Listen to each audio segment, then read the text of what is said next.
Well, this morning in our Senior Spotlight, we're focusing on troubling trends, senior bullying. The American Senior Housing Association reports this type of bullying occurs more often than you think, especially in places like assisted living facilities and nursing homes. And joining us this morning is aging expert Anthony Cirillo to walk us through what we need to know about the importance of bullying in these places.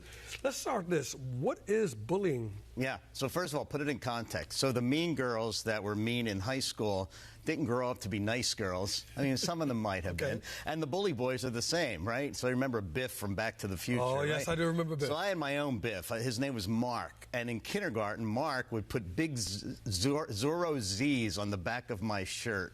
I never forgot him to this day. I even know when his birthday is. So, you know, there's verbal abuse, name-calling, teasing, insults, taunts, threats, sarcasm, those types of things. And, of course, then there's physical abuse as well, hitting, punching, pushing. But then there's behaviors to observe.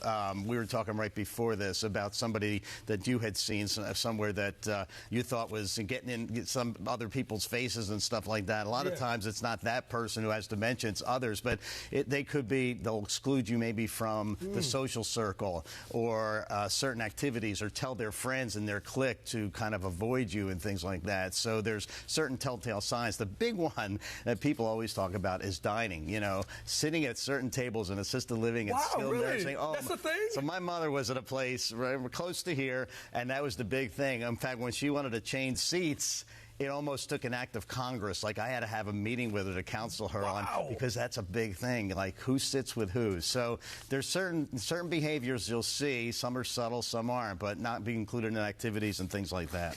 So what should we ask about when to observe or when we're choosing a community? Yeah, so you're never going to see it if you just go in on just go, hey, I want to have a formal visit. No, you need to go in unannounced and say, hey, I'm thinking about, unannounced, yes. Just go in, hey. And if it's a good community, somebody's going to come out of that room and give you a tour. Because I've had this happen where we went in on two different places. One had us wait till their meeting was over, and the other one came right out. That tells you a lot. But you might want to review, state inspection reports for skilled nursing facilities. The other thing is, you have to realize that some places people will go in and their dementia is undiagnosed. So you have to ask about, are there policies for evaluating? Are there referrals to mental health services?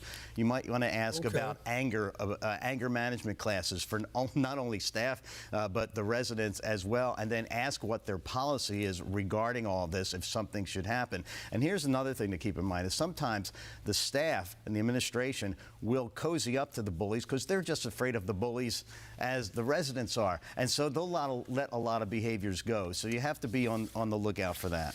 Okay, so what if you see mental health concerns are present? I mean, I would imagine that dementia, Alzheimer, all that stuff, it's a lot of things that you have to contend with. Right. So obviously, if that happens, you need to, if it's undiagnosed, you need to make a referral to somebody to make sure that person, because a lot of times people are acting out because they have dementia. They might feel threatened, or they might scream because people are getting too close into their space or something like that. So you need to understand, sometimes it's not the bully, it's not the person with dementia that's the bully. Actually, the person who has the wherewithal to put a clique of people together and kind of tell them what to do to bully other people, they got all their faculties about them. See, that's amazing to me, because that brings me back to like almost middle school again, when I was at the table and I was getting picked on. All right, yeah. So one of my activity directors at one of the places, middle school with wrinkles.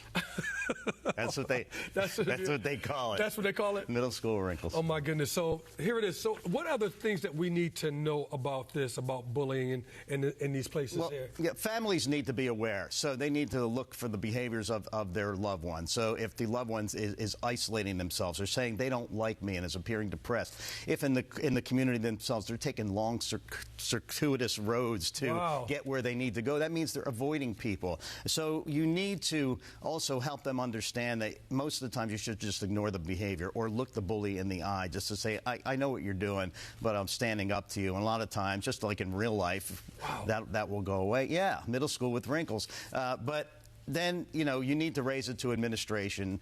If they don't do anything and it's skilled nursing, you can go to the state ombudsman. And sometimes, when it's physical abuse, sometimes the police are called in.